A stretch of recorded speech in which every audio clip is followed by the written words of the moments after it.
Bonjour à tous et félicitations. Si vous êtes en vie, un nouveau journal de vlog. Et je commence directement par parler du live auquel j'ai participé récemment. Vous savez que je fais assez peu de live en fait. J'ai été chez John Ali, un live spécial Canon. On s'est marré mais c'était pas possible en fait. Avec Steve et Dom. Vraiment que du bonheur. Il y avait une sélection de films faite par John mais on en a finalement abordé d'autres également. Donc comme sans surprise, je me suis un peu emporté sur Cobra et Over the Top. Mais j'ai également fait les louanges de Invasion USA. Voilà, on pourra ressortir des dossiers douloureux à l'avenir comme ça pour me faire chanter. Donc voilà, donc je vous recommande très fortement ce live qui était ultra cool. Les films que j'ai vus récemment, alors très sincèrement ceux que j'ai appréciés, je vous en ai parlé en vidéo. J'en ai vu d'autres, mais sincèrement c'est des films fait que même il y en a que j'ai pas mal apprécié. J'ai vu Nowhere par exemple, qui était très sympa. Il y a plein de trucs à dire, hein, plein de trucs qui vont pas, hein. Mais voilà, ça s'oublie tellement vite. Enfin, il n'y a pas vraiment de charme. Bref. J'ai vu également Totally Killer, parce qu'on en a pas mal parlé quand j'ai fait ma vidéo sur Dark Harvest, en me disant est-ce que tu as également vu sur Paramount Plus Totally Killer. Alors je l'ai vu, mais sincèrement, c'est aussi vite vu, aussi vite oublié. Dans le genre, je préférais 1000 fois Happy Birthday. Même si j'adore l'actrice. J'aime beaucoup cette actrice, la jeune qui joue dans Totally Killer. Mais ça ne suffit pas, enfin c'est vraiment médiocre, enfin c'est fun, c'est fait pour être regardé voilà, sans faire marcher trop les neurones, mais je trouvais que c'était vraiment décevant, sincèrement. Un film que j'ai bien aimé par contre, c'est Good Neighbors, je trouve sur un site Corsair, donc je n'ai pas eu vent d'une sortie sur une plateforme en VF, mais si vous le voyez passer, je vous le recommande. C'est sans prétention, mais c'est vraiment pas mal. Et j'ai bien aimé la fin, une chouette surprise sincèrement. Et je vais passer, je vais passer aux questions, mais avant je voulais remercier un abonné qui m'a demandé de pas le citer, donc je ne le citerai pas, mais que je vais remercier du fond du cœur, puisque suite à ma vidéo sur ZigZig Sputnik, alors merci, hein, vous m'avez fait un truc sur cette vidéo, c'est incroyable. Et ce qui est beau en fait, c'est votre curiosité. Parce que bon voilà quoi, il y en a parmi vous vraiment ils avaient jamais entendu parler, ou ils écoutent, franchement ça leur parle pas, mais ils étaient quand même curieux de découvrir l'histoire d'un groupe un peu barré, etc.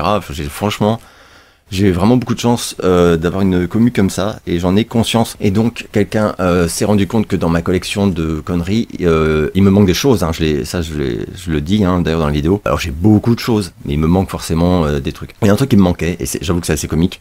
C'était l'édition française en fait du Love Missile F-111 avec le hobby en français, traduit en français. Donc voilà. Donc moi j'avais l'anglais, le russe, machin, mais j'avais pas le français parce que je l'avais raté à l'époque. Voilà, je ne sais pas pourquoi. Il me semble que je l'avais cherché, mais qu'en fait il était épuisé. Enfin, il n'avait plus dans les Fnac et tout quoi.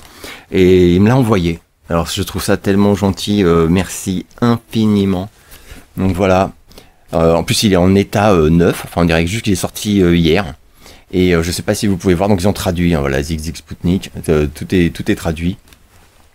Et voilà, les sensations fortes, le sexe, la violence démesurée, la richesse, les aventures, enfin c'est extraordinaire, tout est traduit en français, voilà, c'est absolument génial. Et au dos également d'ailleurs, j'étais fou de joie, mais comme un gamin quoi. Et je passe donc aux questions. Tu le sens comment le biopic sur la femme d'Elvis Priscilla, le film de Sofia Coppola? Alors j'ai vu la bande-annonce, j'aime beaucoup Sofia Coppola, donc je suis très curieux de regarder ce que ça va donner. Par contre, le traitement d'Elvis, j'ai des réserves en fait, donc on va voir. Donc je le sens moyen.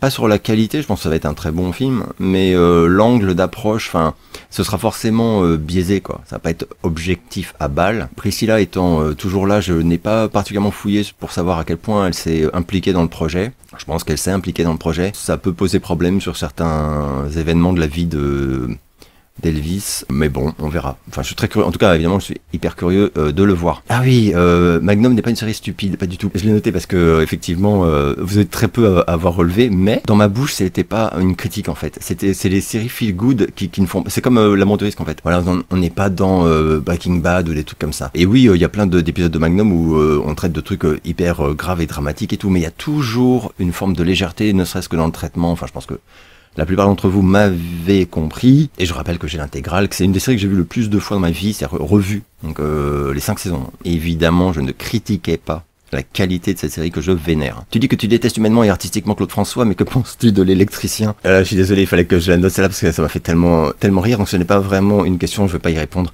mais ça m'a fait rire. Quel est le youtubeur avec qui tu as le plus de points communs et avec qui ça match direct? Bah il y en a pas mal et en fait vous les connaissez forcément. C'est-à-dire que j'ai pas de liste en tête, voilà. Et puis quand tu fais des listes, on oublie toujours donc c'est voilà, c'est très con.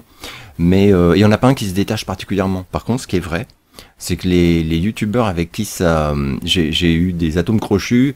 Parce que parfois, c'est pas forcément des points communs en termes de sensibilité artistique ou de choses comme ça, mais c'est juste que le courant passe, voilà, ça match, quoi, comme tu dis. Et ça, il y en a quand même pas mal. Finalement, je m'estime vraiment chanceux et ça a été à chaque fois immédiat, effectivement. Donc, c'était direct. Je vois pas de youtubeur où ça a mis du temps avant qu'on soit voilà détendu et qu'on se parle en privé, qu'on soit cool, etc. Donc ça c'est vraiment chouette et d'ailleurs je pense qu'il y en a voilà où on sent très bien que bah en fait ça matcherait pas du tout quoi. Donc voilà. As-tu des exemples de romans inédits en VO que tu aimes et qui n'ont inexplicablement pas encore été traduits chez nous? Alors ouais, c'est une super question. J'en ai sélectionné quelques-uns. Moi, vous savez que bah, je lis beaucoup, enfin j'ai beaucoup lu en anglais, et donc il y en a pas mal. J'en ai pris pour vous les montrer. Voilà, John Niven, Kill Your Friends. Alors, je ne sais pas. Peut-être qu'il y en a. Ou évidemment, je ne regarde pas tous les mois si enfin un roman a été traduit. Mais ceux-là, j'ai pas l'impression. Donc, Kill Your Friends de John Niven. Ça, c'est absolument génial. Donc, dans un ton un peu Bret Easton Ellis d'ailleurs, mais enfin c'est assez différent. Ça a eu plein de critiques dithyrambiques à sa sortie. Mais c'est un vieux livre, hein, enfin vieux, maintenant ça, je sais pas combien d'années. American News de Phil LaMarche, ça c'est absolument extraordinaire, un livre bouleversant, très dur, et qui à ma connaissance n'a jamais été traduit en France, alors que c'est pas loin du chef-d'œuvre pour moi. Ensuite, il y a Wolf Boy d'Evan Coleman que j'adore également, qui ferait un film de ouf d'ailleurs et qui avait été ovationné par Stan Lee d'ailleurs. Il y a une critique de Stan Lee au dos. Et donc ça c'est vraiment un bouquin qui m'avait foutu une baffe. Et d'ailleurs vous avez, alors c'est drôle parce que je peux pas spoiler quoi, mais il y a c'est un roman hein, bien sûr, mais vous avez des parties en comics et c'est des parties de la narration. Tout est écrit normalement et tout d'un coup on va avoir un chapitre en bande dessinée et ça a un sens évidemment. C'est extraordinaire. Celui-là, si vous pouvez mettre la main dessus et que vous êtes fluent avec l'anglais. Alors je précise quand même que ce sont les trois, c'est des romans américains. C'est écrit, c'est de l'anglais mais avec toutes les petites nuances. Voilà. Parce que je sais plus qui m'avait dit une fois.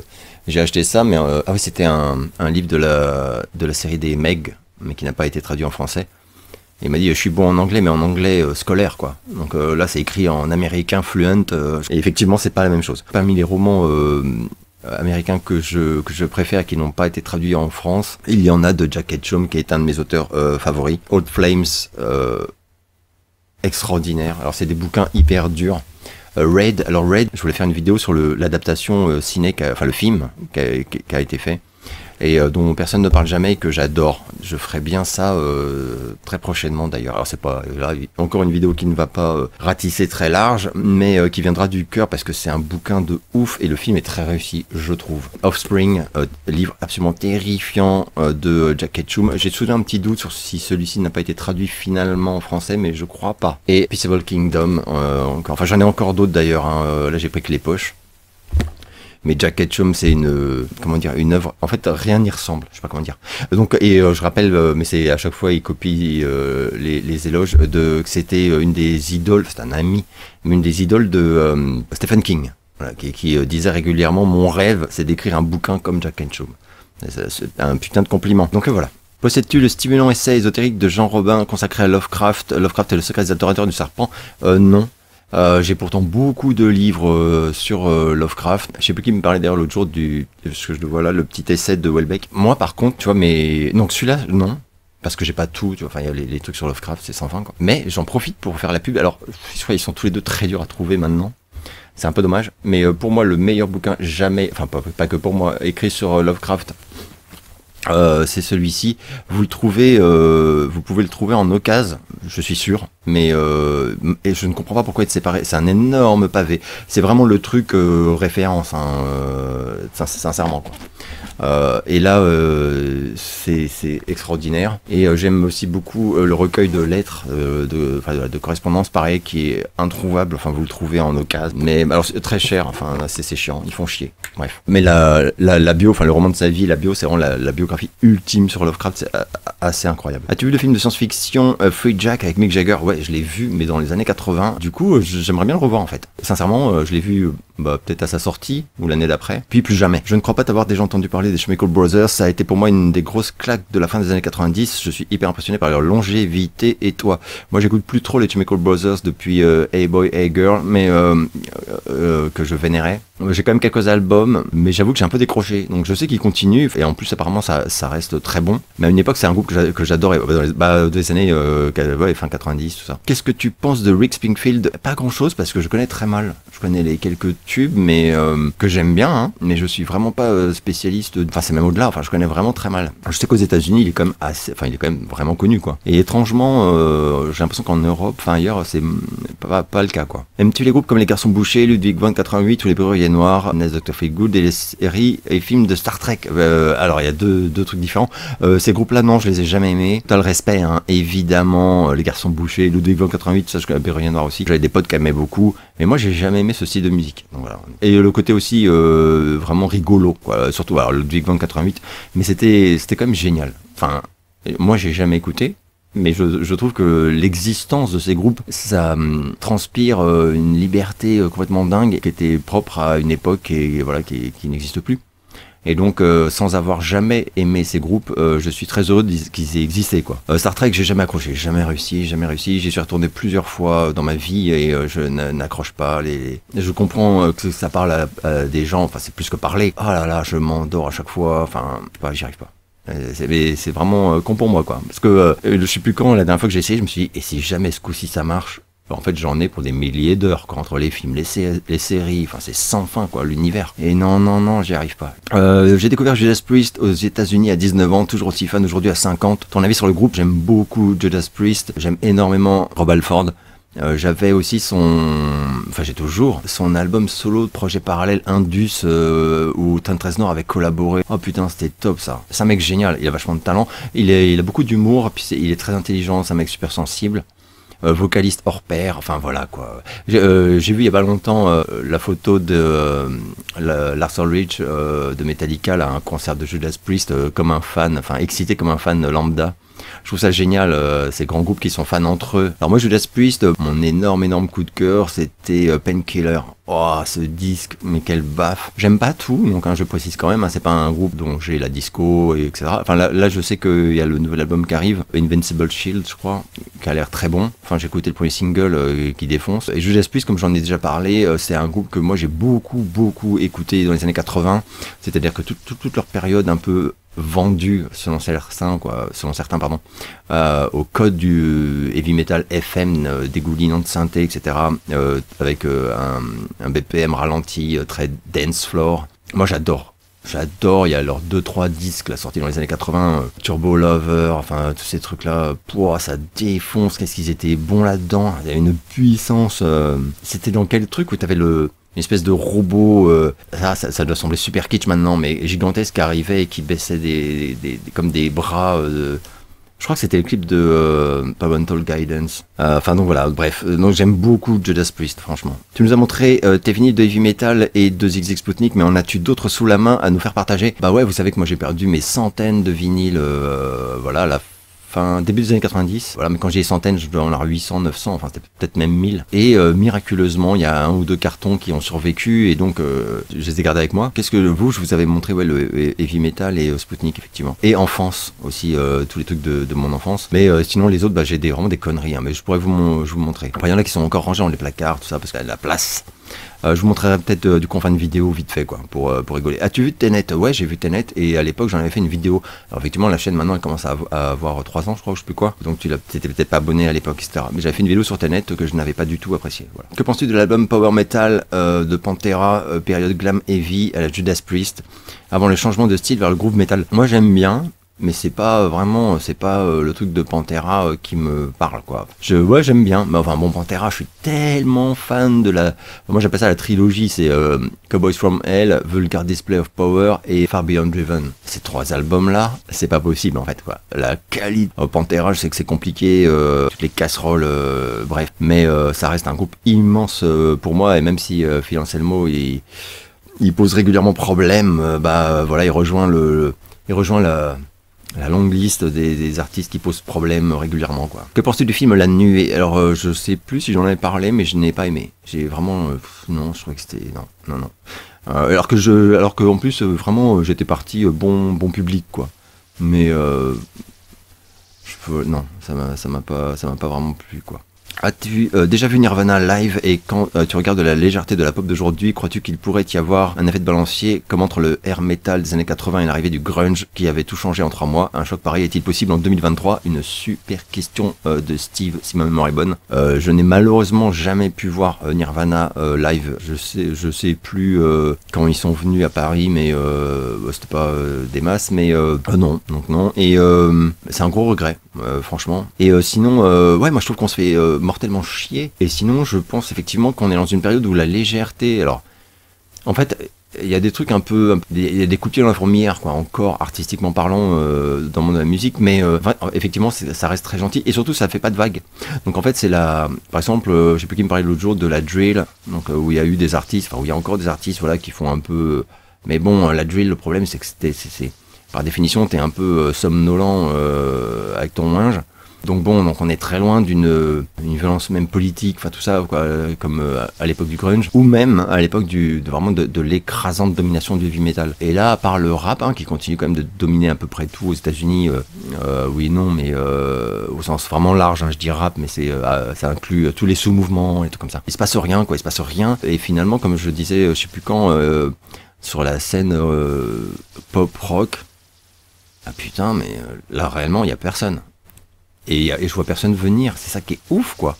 Genre, où sont les... Enfin, moi, je sais pas, en fait, ça fait longtemps, quoi. Ça fait genre plus de 10 ans, enfin, fait même plus. On n'a pas de mec qui, je sais pas, qui perturbe un peu le game et qui impressionne la planète, par exemple, quoi. Je comprends pas, je sais pas. As-tu peur de la prochaine sortie du film Beverly Hills 4, et est-ce que tu vas aller voir Rush Hour 4? Rush Hour 4, si le casting est le même, j'étais pas au courant, je le dis franchement. Moi, j'ai beaucoup aimé Rush Hour. Le 2, je crois qu'il m'avait beaucoup plu encore. Le 3, pas trop, de mémoire. J'ai été vachement déçu. Donc le 4, tant d'années après, je ne sais pas. Mais je suis curieux en tout cas. Le film Beverly Hills 4, je suis vachement impatient et assez confiant. Voilà, c'est mon côté naïf parfois. Donc si c'est nul, je vais tomber de haut. Voilà, je vais tomber de haut. Parce que j'ai l'impression quand même que Eddie Murphy, même si depuis son retour, il enchaîne à la fois des trucs super cool, comme... c'était Dolemite, ou je sais plus comment ça s'appelait, c'était génial ça. Et des trucs vraiment ignobles, comme Le Prince à New York 2, là, ou je sais plus quoi. Ou même le tout dernier, là, que j'ai pas du tout aimé, avec cet acteur comique que j'aime beaucoup, par contre, où c'est que des discussions sur le racisme et tout, c'est super chiant, putain. Mais le film de Beverly Hills 4, s'ils réussissent un peu à recréer la magie et tout, putain, je serais tellement heureux. C'est une saga que j'aime tellement. Donc bref, donc voilà, donc plein d'espoir quand même pour le film Beverly Hills 4. Y a-t-il selon toi un film avec Stallone que tu n'aimes pas du tout, mais alors pas du tout, du tout, du tout? Alors je parle pas des films vraiment pourris qu'il nous a fait où il fait limite que des caméos. Enfin, c'est pas des films avec Stallone pour moi, quoi. Il apparaît, mais bon. Mais sinon, vraiment, les films où c'est quand même, voilà, où il porte le truc, et que j'aime pas du tout. En fait, j'allais dire Renée Stone, donc je sais plus comment ça s'appelait, Macadam Cowboy, ou je sais plus quoi, enfin le truc avec Dolly Parton. Mais moi, j'aime bien ce film. Mais bon, mais c'est horrible, hein, c'est nul, c'est horrible. C'est vraiment nul. Mais je ne peux pas dire, par exemple, voilà, c'est horrible, mais je ne peux pas dire que je ne l'aime pas. Et loin de là même, en fait. Il y a des Expandables, vraiment, j'ai du mal avec le concept, j'en ai jamais fait secret, j'ai du mal avec les Expandables, quoi. Et sinon, le dernier Rambo, là. Le dernier Rambo, voilà, si, mais voilà, en fait, voilà. Mon esprit refusait de l'inclure, mais en fait, ça, je l'ai vraiment, vraiment pas aimé. Et c'est même le premier film de Stallone, je pense, que je n'ai pas voulu posséder. voilà, et que je ne veux pas revoir. Je l'ai vu qu'une fois. Ce Rambo-là, c'est ignoble, c'est ignoble, ignoble. Que penses-tu du film Assassin avec Stallone et Antonio Banderas? J'adore ce film, et d'ailleurs je pense à MJ Donner avec qui je discute de temps en temps, où on a tous les deux cet amour fou de Assassin en commun, alors que c'est un film qui est très mal vu, enfin dans la filmo de Stallone, c'est pas du tout un film qu'on sort régulièrement en disant « Ah, Assassin c'est génial et tout ». Alors qu'Assassin, c'est génial. À la fin des années 90, je me souviens que j'avais la VHS et je la regardais peut-être pas tous les 3 mois, mais presque. Donc, mais vraiment, j'adorais ce film. Il y a des répliques que je connais par cœur. Et en fait, c'est comme si dans mon univers parallèle à moi, c'est comme dans le multivers, quoi. Bah moi, je vis dans un monde où les répliques de Assassin sont cultes. Alors qu'en fait, personne ne les connaît, tu vois. Mais moi, j'en suis avec des potes et je pourrais faire c'est mon beeper. Et là, tout le monde dirait quoi, enfin, voilà. Alors que pour moi, c'est culte, putain. C'est mon beeper. Bref, donc j'adore Assassin, et il faut absolument que je fasse une vidéo sur Assassin. Voilà. Que penses-tu de Luna Park de Bret Easton Ellis? Est-ce qu'il s'agit selon toi d'une autobiographie ou bien d'une autofiction? Là, c'est vraiment et puis il en a beaucoup parlé en interview en plus à l'époque. C'est vraiment le mix des deux, même si je pense quand même, quoi qu'il en dise, hein, parce qu'il faut un peu se méfier, il est un peu... c'est un petit malin, Bret Easton Ellis. Mais il le dit aussi en interview. Hein. Donc c'est comme quand il va te dire que finalement sur Less Than Zero, il avait quand même inventé plus de trucs que ce qu'il a dit. Mais voilà, c'était pour faire le buzz, quoi, aussi. Luna Park, je pense qu'il y a pas mal de... Enfin, je pense qu'en fait, il y a plus de métaphores que ce qu'on pourrait penser. Mais que le fond, enfin le trauma, enfin tout ça est totalement autobiographique, et même le basculement dans une forme de folie, enfin ça par contre il en a longuement parlé, et je pense pas qu'il brode là-dessus, quoi. Après il y a des choses, quel chef-d'œuvre, enfin voilà, quoi. Luna Park, c'est vraiment, je sais qu'il y avait un projet d'adaptation ciné. Il y avait je sais plus quel studio qui avait même acheté les droits, donc et je crois que j'ai l'impression que c'est tombé à l'eau, tout ça. À une époque il y avait une rumeur, enfin il y avait des noms de très très grands réals, hein, mais très grands réals qui voulaient, qui étaient intéressés pour faire Luna Park en film. Et je réalise là que on n'entend plus du tout parler. Existe-t-il aujourd'hui pour toi un héritier de John Carpenter? Pas du tout. Mais non, parce que Carpenter, c'est une filmo qui est assez dingue quand même. Pour un Halloween, t'as un Christine. Pour un Christine, t'as L'Homme Invisible, même si je sais que il aimerait le planquer sous le tapis. Moi, c'est un film que j'adore et qui montre aussi des capacités différentes. Enfin bon, et puis tous les autres films de Carpenter. Enfin, c'est quand même très très très très riche, et c'est beaucoup moins niche que ce qu'on pourrait penser, quoi. Donc un réal qui serait en partie héritier de... Alors, par contre influencé, enfin si c'est héritier dans le sens influencé, ah bah ouais, mais la pléthore de petits réals, hein, et même des trucs qu'on voit qui sont vachement bien, hein. Sais-tu s'il existe une biographie du chanteur d'Inexcess? Alors faudrait plutôt demander ça à mon pote Captain Crochet, qui est très fan d'Inexcess de mémoire, parce que moi j'ai jamais été fan d'Inexcess, donc je connais pas du tout. Après, enfin je connais pas du tout, je connais les tubes, quoi, mais je serais quand même étonné qu'il n'y ait pas, au moins en anglais, hein, en français peut-être pas, hein, mais une biographie de Michael Hutchence, c'est quasi obligé qu'il en existe en Angleterre ou aux États-Unis, au moins au moment de son décès, malheureusement. C'est souvent quand les gens décèdent et tout d'un coup on va écrire sur leur vie, tu sais. Bref. Sait-on si Bowie et Prince s'appréciaient ou s'estimaient mutuellement sur le plan musical? Non, ça fait partie des trucs où on a très peu d'infos, on n'a jamais eu... C'est une super question, hein. Je me souviens que pas mal de fois je me disais... c'est quand même bizarre qu'ils parlent pas plus l'un de l'autre à l'époque, hein.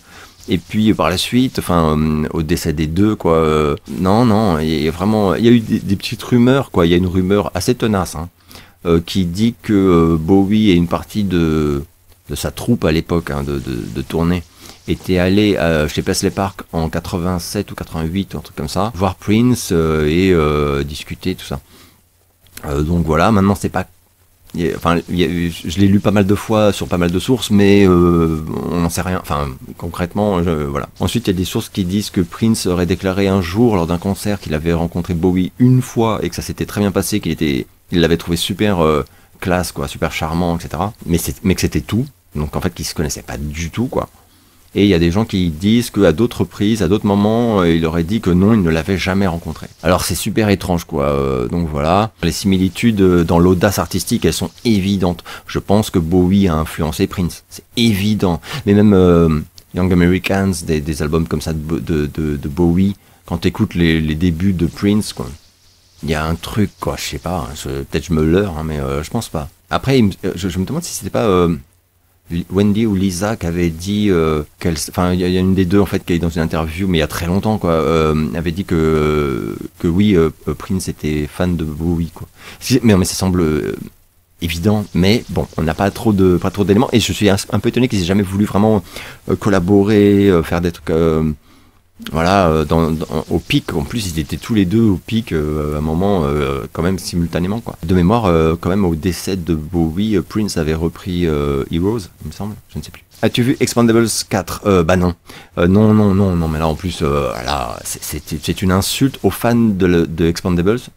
De la franchise et dont je ne fais pas partie en plus, donc voilà, donc celui-là je vais vraiment l'épargner vu qu'apparemment cela il apparaît 4 minutes et que le reste c'est de la merde en bâton, mais de toute façon là c'est vraiment foutage de gueule pour le tiroir caisse et je suis ravi que ça se plante, enfin j'ai l'impression que c'est une catastrophe et enfin je suis ravi, faut pas exagérer, mais là c'est vraiment je pense que rien ne va dans ce projet quoi du 4e film. Est-ce que ça te parle, l'école des fans? Ouais, bien sûr, bah oui. Après, moi, quand j'étais petit, donc il y avait l'école des fans, et Jacques Martin me faisait un peu peur. Alors, pas peur dans le sens prédateur avec les enfants et tout, évidemment. Mais il avait un côté un peu, je sais pas, il était bizarre, je sais pas pourquoi, hein, mais il me faisait un peu peur. Je rêvais pas du tout de le rencontrer, par exemple. Mais l'école des fans, et puis il y avait jamais mes... Je crois pas qu'il y ait eu, et c'est bien normal, quand j'étais petit, moi j'étais fan de Sardou, donc en fait il aurait fallu qu'il y ait Sardou, une école des fans de Sardou, mais je vois pas d'école des fans Sardou, j'ai pas souvenir que ça existait, et ça semble bien normal parce que les chansons de Sardou, franchement c'était tellement pas pour les enfants, je pense que j'étais un des seuls petits français de 8 ans obsédés par Sardou.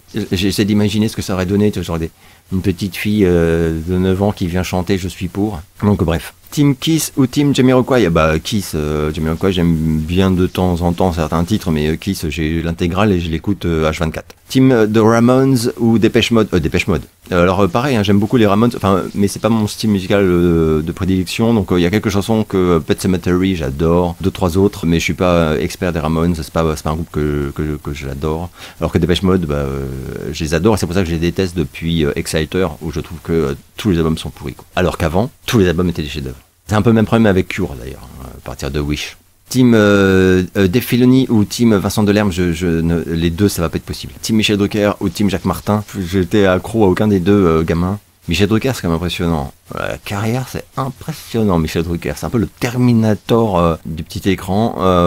Et Jacques Martin, une fois de plus, je crois que j'en parlais l'autre jour quand j'étais petit, vraiment j'étais plus les animateurs adultes quoi que je trouvais chouette et que j'aimais beaucoup, c'était plutôt Fabrice.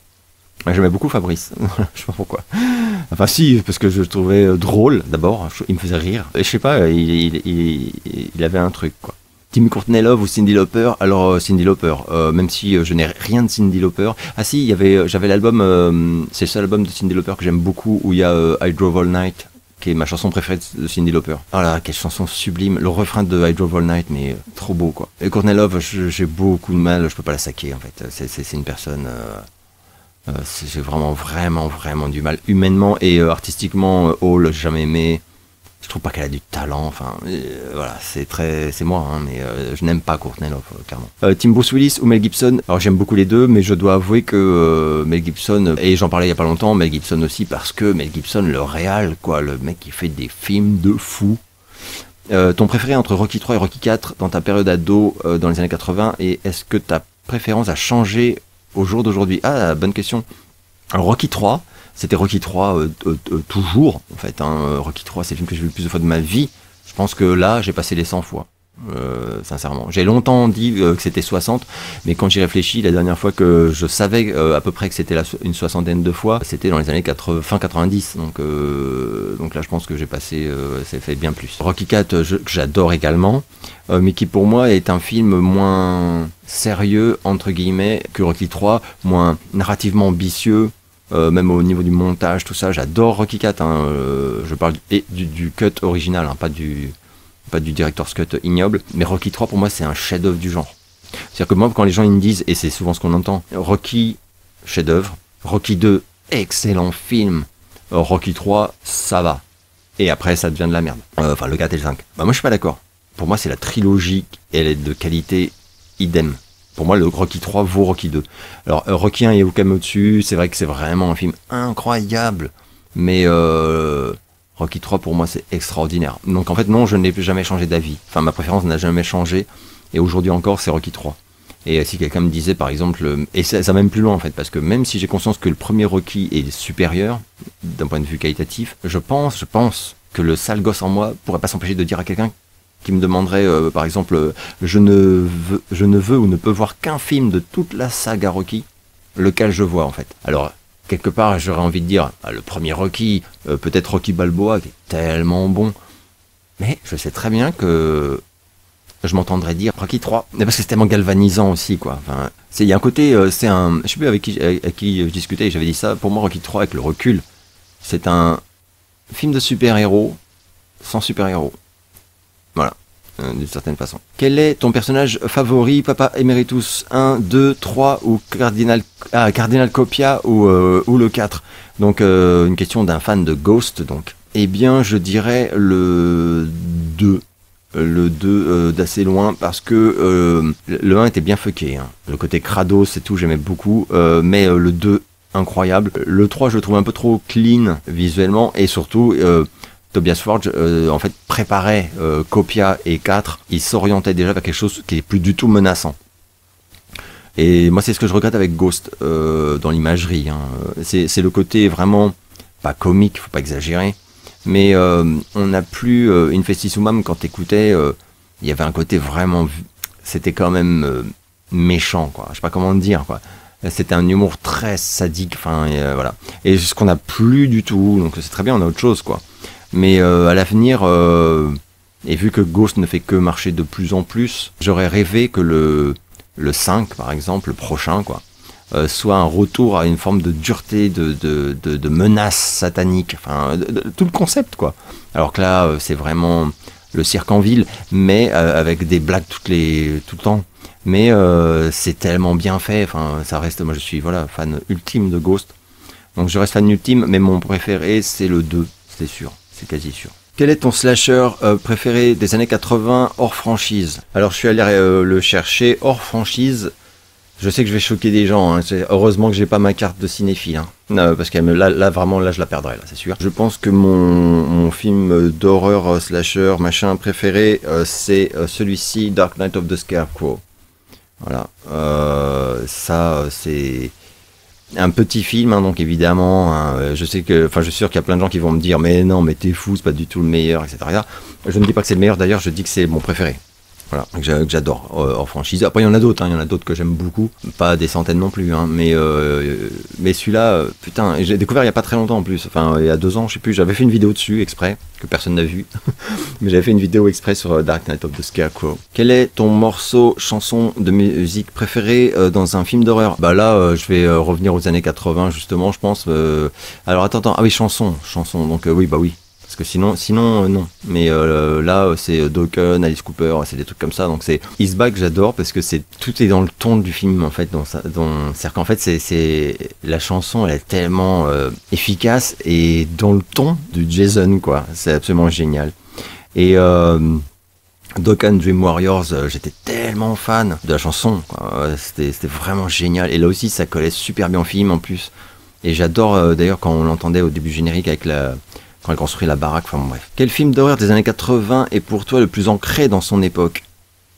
Alors le plus ancré dans son époque, je dirais Les Griffes de la Nuit. Pour une raison très simple, c'est que dans Les Griffes de la Nuit, toute la technologie, mais même en fait, ça va même au-delà de ça en fait. Tout ce qui caractérise les années 80 est ultra mis en avant et surtout est utilisé. Mais ça va de voilà les petits téléviseurs que les ados pouvaient foutre sur leur lit, le Walkman qu'on voit, les téléphones qu'on avait qui étaient longilines là, comme ça dans les baraques.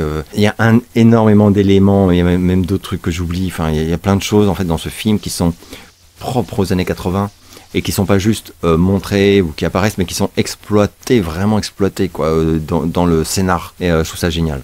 Et puis parce que c'est le film vraiment transpire les années 80, même les looks, enfin tout, mais tout. Et même le ton, enfin c'est les ados des années 80. Enfin, Team Michael B. Jordan ou Team John David Washington. Alors n'étant absolument pas spécialiste, je dirais quand même Michael B. Jordan.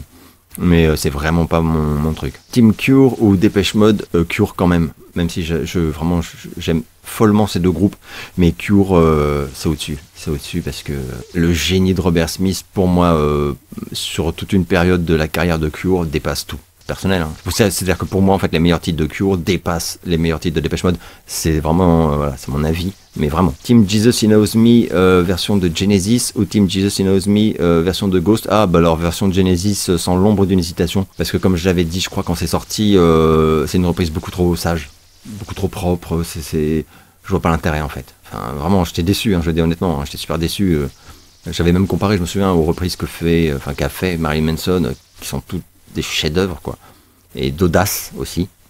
Là, je comprends pas en fait, je vois pas l'intérêt. Qui a le plus influencé le monde en général et le monde de la musique entre Bob Marley et Prince? Le monde de la musique, je pense que c'est Prince. Pour une raison très simple, c'est que Bob Marley n'a influencé entre guillemets que tous les courants qui ont découlé du reggae quoi. Voilà, factuellement quoi. Alors que Prince s'est attaqué à la pop, au rock, au funk, au R&B. Enfin.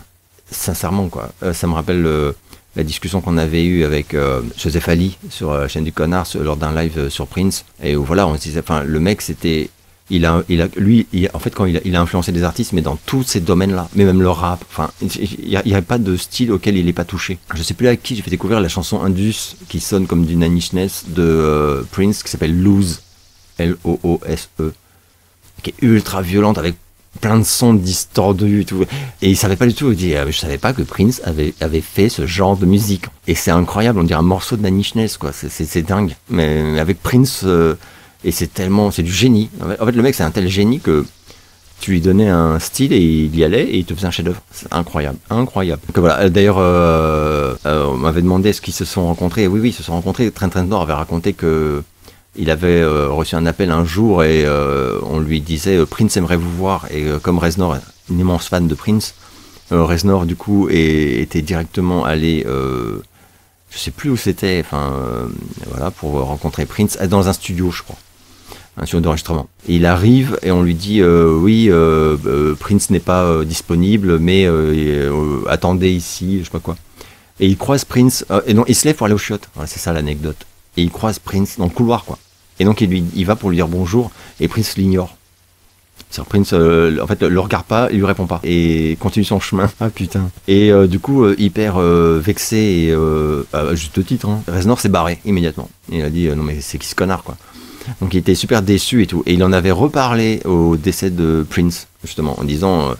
malheureusement, je n'ai que ce souvenir. Voilà, et après il disait, ça n'enlève rien au génie du mec, quoi. Mais il disait, voilà, il voulait me voir, et je sais pas, comme ça s'est pas organisé comme il l'aurait voulu, je sais pas quoi, il m'a juste snobé, quoi. Avec qui aurais-tu vu Michael Jackson collaborer musicalement parlant s'il était encore en vie? Alors, il y a eu des collaborations qui m'ont vraiment fait chier, hein, je le dis sincèrement, chez Michael. Alors, pas forcément sur disque, tu vois, mais quand il faisait les trucs avec Britney Spears et tout, aïe. Il manquait de discernement par moments, je trouve, où il se rabaissait, c'était pas digne de lui, des trucs comme ça. Moi, je reste un peu keblo sur cette histoire de collaboration avec les Daft Punk, qui, je pense, aurait pu finir par aboutir si Michael n'était pas décédé. Et s'il avait repris goût à la composition, parce que ça suffit pas de pas décéder. Il aurait fallu qu'il... déjà, comment se serait passée cette histoire des concerts à Londres, et aurait-il voulu reprendre le chemin des studios, c'était avec des si, bon, bref. Mais, en imaginant, voilà, hypothétiquement, je pense que l'artiste avec lequel j'aurais moi vu Michael collaborer pour le meilleur, c'est ça en fait, parce que moi je suis sûr qu'il aurait pu collaborer avec des mecs à la mode en ce moment, des trucs voilà, que moi j'aime pas du tout, donc et où j'aurais juste été désolé. Mais je me souviens de cette histoire donc de chansons en collaboration avec les Daft Punk qui étaient souhaitées à la fois par les Daft Punk et à la fois par Michael Jackson. Une première fois, les Daft Punk avaient décliné, je précise. Par la suite, ils avaient dit qu'éventuellement, il fallait réfléchir. Et je pense que ça aurait pu donner un chef-d'œuvre, voilà. Parce que je pense qu'une chanson des Daft, travaillée par les Daft et chantée par Michael et co-écrite et tout, ça aurait pu être une tuerie, mais voilà, un truc de dingue. Je pense que le monde n'aurait pas été prêt. Mais bon, on n'aura jamais, on ne le saura jamais. Qui a le plus marqué l'histoire de la musique populaire, toujours confondue entre les Américains et les Anglais pour toi? Alors c'est une super question et j'ai une super réponse. En fait, je sais pas trop parce que D'abord parce qu'il y a quand même beaucoup d'artistes anglais qui se sont exportés immédiatement, enfin qui ont eu l'intelligence, j'ai envie de dire, d'aller très très vite à l'attaque du marché américain et sont devenus des icônes américaines en fait. Donc il y en a, on oublie presque qu'ils sont anglais en fait. Enfin, Billy Idol, il est pas américain, il est anglais. Duran Duran, enfin genre, même si le gros de leur carrière c'est aux États-Unis, et puis voilà, enfin il y en a plein d'autres hein, de toute façon. Après, en termes d'impact sur l'histoire de la musique populaire actuelle, ça va être dur de dépasser en fait des gens comme Prince ou Michael, quoi. Et d'autres, hein, mais qui sont, voilà, là on est chez les Américains et Madonna. Non mais l'influence qu'a eu Madonna, enfin faut être honnête, c'est même pas de l'influence, mais elle a marqué la musique populaire, quoi. Donc je dirais quand même, je pense, les très très grands artistes sont, il y a plus d'anglais en fait, peut-être. Mais que ceux qui ont le plus marqué l'histoire, si on faisait vraiment un top 10, il y a plus d'Américains, je pense. Mais je peux me tromper. Hein. Team Brigitte Nielsen dans Calidor, oh ça va être dur ça, putain. Team Brigitte Nielsen dans Rocky 4, Brigitte Nielsen dans Cobra, ou Brigitte Nielsen dans Le Film Beverly Hills 2. J'ai tellement de mal avec cette meuf. Moi j'aime bien. En fait, dans Cobra, elle est vraiment, c'est compliqué, quoi. Ça reste quand même, comme j'adore Cobra, en fait, je la préfère dans Cobra que dans Calidor, c'est pas possible. Philippe Beverly Hills 2, non mais non. J'hésite entre Cobra et Rocky 4 parce que dans Rocky 4, elle est quand même, en fait, dans Rocky 4, elle a une tête à claque, c'est une vraie connasse, mais c'est voulu. Enfin, voilà. Donc en fait, c'est pas mal. Alors que dans Cobra, elle est censée être une victime, tout ça, un peu innocente. Il est un peu fragile et je trouve que donc voilà, donc je dirais Rocky 4 parce que dans Rocky 4 elle a quand même réussi un peu à marquer la façon dont elle humilie tout le temps son mari, enfin c'est super intéressant, enfin et elle le fait bien quand lui il essaie de répondre et qu'elle répond à sa place, enfin t'as envie de la baffer quoi. En ça c'est réussi quoi. Tim Eric Clapton, Pete Townshend ou Jimi Hendrix, trois artistes qui m'ont jamais touché. Là, je ne saurais même pas en choisir un en fait. Si un alien venait te voir pour te demander de lui faire une compilation dans le but de découvrir de la bonne musique venant de la planète Terre, à quoi ressemblerait cette compile? Cette compile, il y aurait donc un petit peu de tout et c'est un peu comme l'abonné qui m'a dit l'autre jour, j'arrive pas à cerner tes goûts musicaux, est-ce que tu peux m'aider? Et j'ai dit, plus je vais te parler de mes goûts musicaux, plus tu vas être perdu en fait. Donc voilà, donc si je faisais une compile, mais quel carnage! Ce serait un cocktail de tout ce que j'aime. Donc c'est terrible. Ça irait de Pantera à Bros en passant par Michael Jackson, Prince, Nine Inch Nails, Marilyn Manson, Paul Naref, Bon Jovi, ce serait Philip Glass, Bowie, Depeche Mode, Cure. Donc du coup il repartirait. Je pense, voilà, du coup. Par contre je nous sauverais peut-être d'une invasion extraterrestre. Voilà. Team les Soudoués ou Team les Bronzés. J'ai vu tous les films à l'époque hein, et ça me faisait rire de mémoire, ils me faisaient tous rire. Je crois que je préfère les Soudoués. C'était tellement con de toute façon. Après les Bronzés font du ski, c'est quand même vraiment génial. Enfin de mémoire, hein. Mais j'étais gamin, hein. Moi ça me faisait rire quand j'étais gosse. Et voilà, c'était la dernière question que j'ai notée. Donc je vais m'arrêter là pour cette édition du journal de vlog. Donc je vous donne rendez-vous très bientôt pour une nouvelle vidéo et j'espère que vous allez bien. Alors comme promis, les quelques vinyles que j'ai encore jamais montrés et qui me restent, alors ils y seront pas forcément tous parce qu'il y en a quelques-uns qui sont dans des placards. Et là il y a vraiment de tout, enfin c'est pas trié, rangé, vous allez je pense parfois halluciner un petit peu. Je commence par l'album Love on the Beat de Serge Gainsbourg, mon album préféré.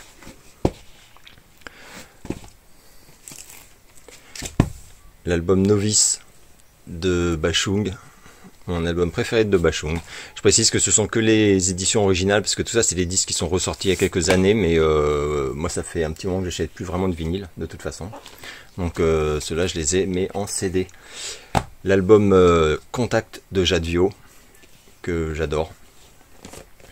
Voilà, première surprise pour certains qui vont halluciner.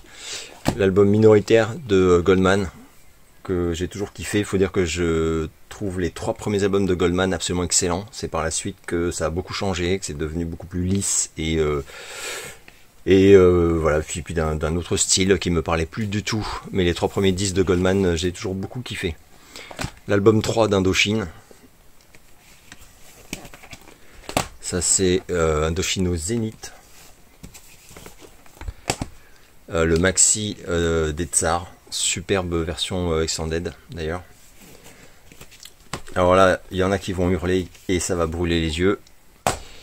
20 chansons d'or de Michel Sardou. Alors ça date donc de mon enfance. Hein, voilà, comme j'ai dit, donc ça se trouvait comme ça. Et j'ai même encore un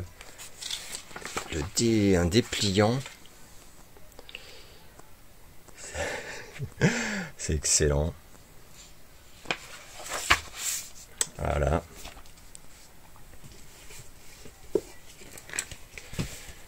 logiquement, autre album de Sardou, avec également un dépliant un peu what the fuck, je dois dire. Ça c'est des, enfin celui-là c'est un album que je kiffe hein, évidemment. Ça fait partie de toute façon c'est la période que j'aimais, voilà. Hop, encore Sardou, que des gatefold à chaque fois. Super album également, hein. Enfin le jour où je voudrais vraiment me suicider d'un point de vue youtubesque, je ferai une vidéo sur Sardou et j'expliquerai pourquoi moi je trouvais que c'était génial au début quoi. Enfin au début, à la période où moi je kiffais quoi. Donc c'est la période de tous ces albums là. Celui-là c'est vraiment un de mes préférés, c'est peut-être même mon album préféré de Sardou en réalité. Et j'adorais parce que quand on ouvrait en fait on avait en grand sa carte d'identité. Je trouvais ça absolument génial. On voit que c'était bien fichu. L'album préféré de l'autre chanteuse, là j'ai oublié son nom, avec les lacs du Connemara donc. Toujours cet air aimable que j'adorais.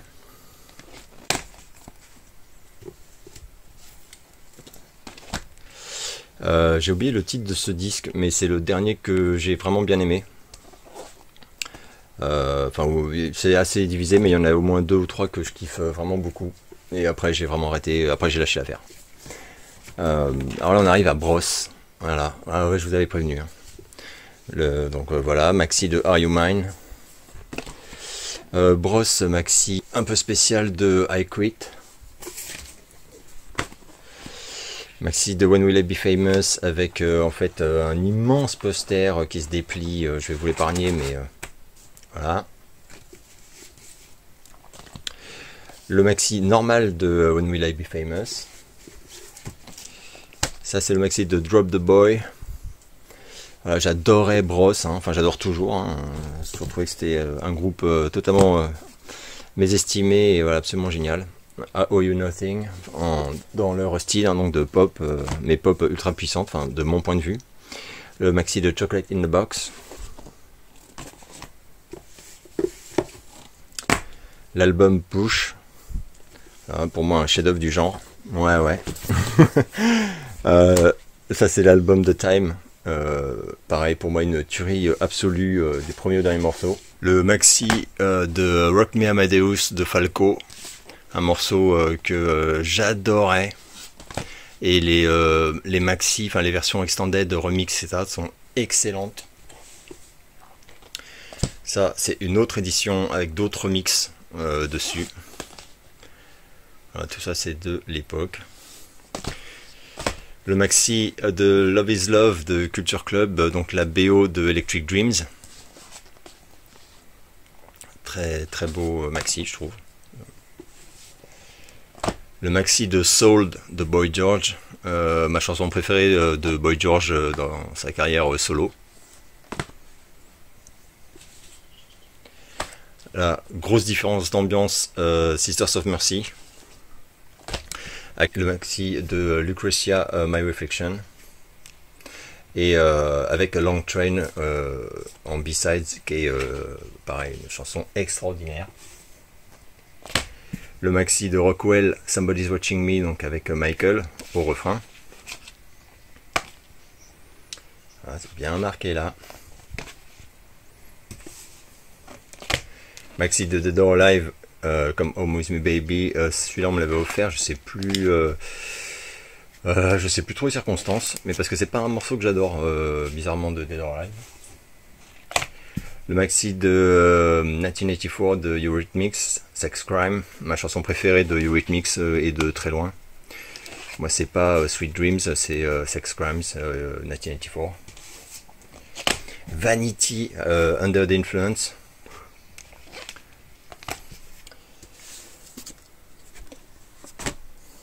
Samantha Fox. Le maxi 45 tours de Touch Me. Une chanson que j'ai toujours adorée, pareil, hein. Moi de toute façon ce genre de pop j'assume pleinement. Le maxi de I Surrender, pareil, avec des remixes de folie, c'est absolument génial, enfin voilà, j'adore. De toute façon j'adore. Magnifique chanson. Samantha Fox, Touch Me, alors ça on pourrait croire que c'est un Un maxi, mais en fait c'est une compile avec des remixes et des versions inédites. Enfin voilà, c'est un truc en édition spéciale que j'ai, enfin qui a été réédité d'ailleurs il y a pas longtemps en CD et que j'ai tout de suite acheté parce que les remixes sont absolument fabuleux. Et c'est principalement des remixes de titres du premier album. Alors le premier album je l'ai en CD mais je l'ai pas en vinyle. Mais le premier album de Samantha Fox, je trouve que c'est génial, absolument génial. Dolly Parton, un picture disc de Baby I'm Burning, donc un picture disc rose. Je sais pas si vous voyez bien là, ça, je vais pas vous le sortir, mais absolument voilà, magnifique d'époque.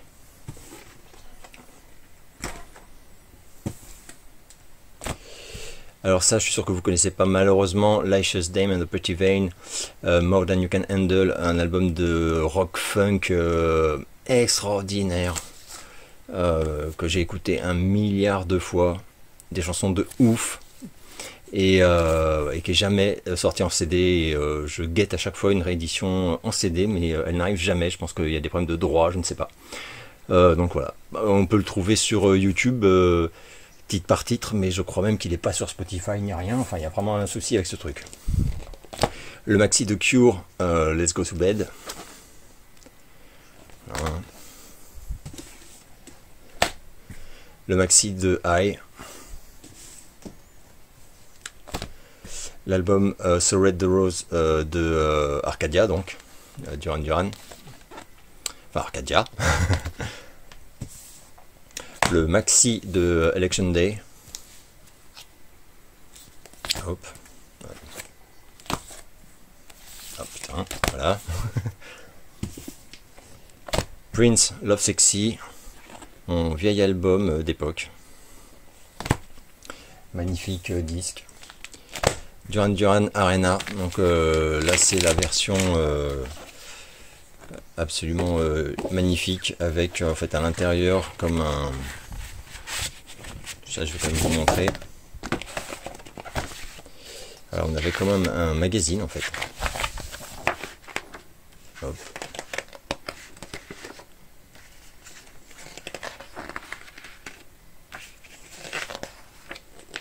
C'était tellement classe et cool. Un livret absolument magnifique.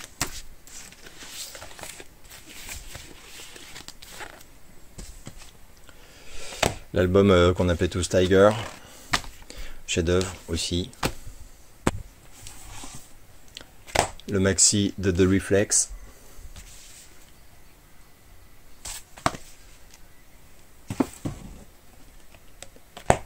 Billy Idol.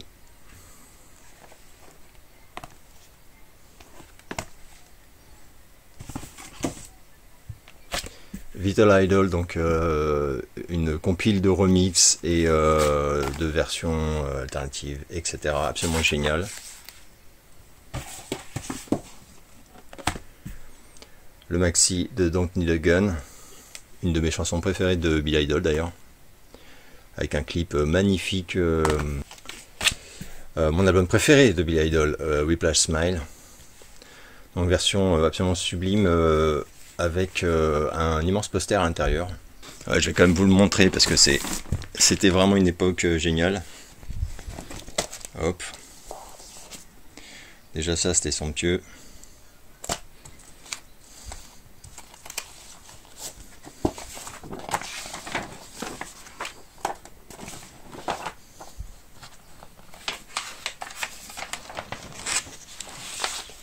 Voilà. Et alors je sais pas si vous voyez, mais le poster en fait est laméor, donc en fait c'est, bah il brille quoi, il est absolument incroyable, mais il est totalement carré en fait, limite il me faudra un cadre carré quoi pour le foutre dedans. Il est vraiment somptueux. Hop. Voilà, je pousse un peu ça, on fera de la place. Billy Idol, Cradle of Love, le maxi du retour après l'accident de moto où il a failli crever. Et pour l'anecdote, cette photo, donc il est allongé par terre en réalité parce qu'il ne pouvait pas marcher, enfin il ne pouvait pas se tenir debout à l'époque. Kim Wade, Cambodia, j'en ai déjà parlé, me semble-t-il, un de mes albums préférés tout court en fait.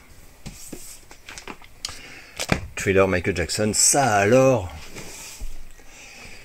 Donc ça c'est le... Je le range là parce que c'est au format vinyle.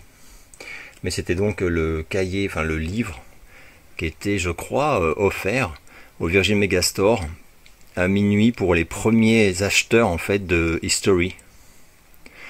Voilà, si je dis pas de conneries, s'il y en a qui y étaient, ils pourront me confirmer. Mais enfin, je suis assez sûr de moi en fait. Donc voilà, sublime, hein. C'est un énorme pavé. Donc voilà.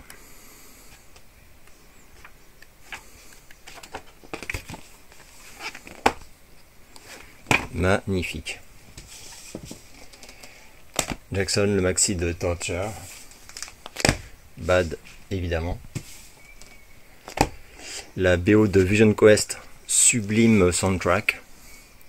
J'aimais beaucoup le film aussi à l'époque, mais alors en France ça s'appelait pas du tout Vision Quest, j'ai oublié le titre français.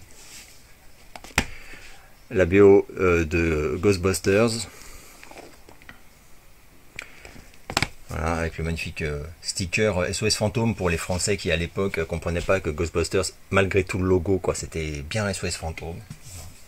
On pouvait l'acheter en toute confiance. La BO de Rocky IV, que j'ai écouté mais tellement de fois quoi. Une tuerie absolue. La bande originale de Rocky III, qui en réalité en France à sa sortie s'appelait donc L'œil du tigre, hein, voilà. Pareil, hein, celui-là, je l'ai tellement écouté quand j'étais gosse.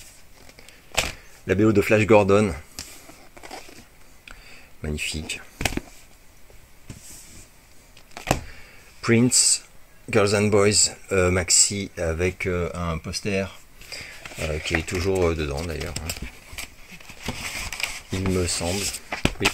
Oui, il est toujours là. Ah oui, c'est le poster magnifique de... Parade en fait.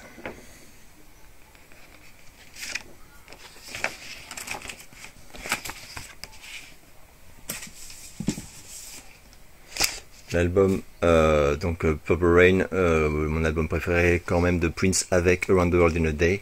Donc ça c'est l'édition vraiment d'époque avec les stickers, le nouveau Prince. C'était incroyable. Et donc ça c'est les premiers tirages pareils où il y avait à l'intérieur, bah, je vais vous refaire, hop, on va rebasculer ici. On avait donc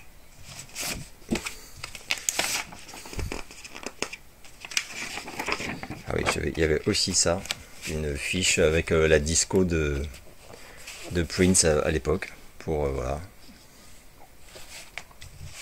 Enfin pas que de Prince d'ailleurs, hein, parce qu'on là on voit, hop, The Time.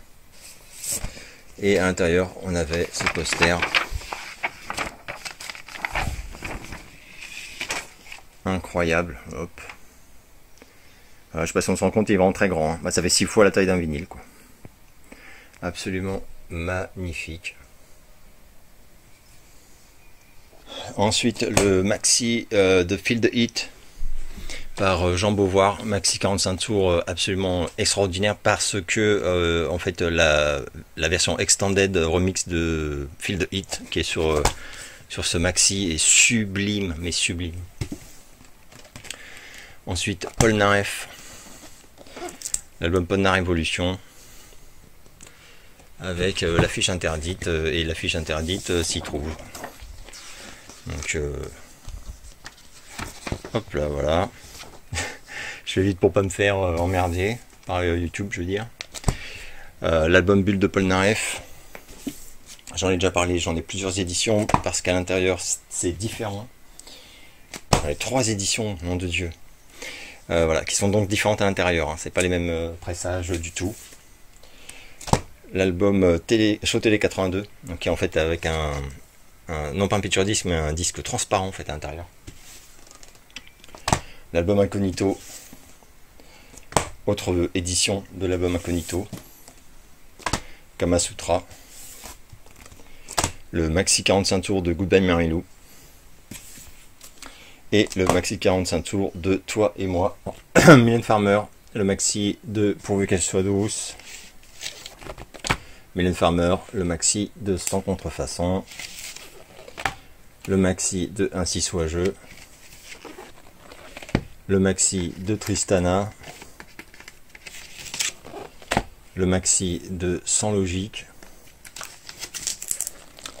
le double album, donc ça c'est celui d'époque avec le livret d'ailleurs, un magnifique livret photo intérieur du concert, du premier concert. Ça, je sais pas si ça fout là, c'est le picture disc donc du dernier Polnareff. Ensuite, ma vieille version de Sans Logique dédicacée par Mylène. Et ma vieille version de l'album Ainsi soit je, mon album préféré de la team Boutonna Farmer, également dédicacé par Mylène. Et il ne restera plus que tous les vinyles de Ghost à vous montrer, mais ça je le ferai dans une petite vidéo spéciale Ghost, puisque ça fait un petit moment qu'on me la demande.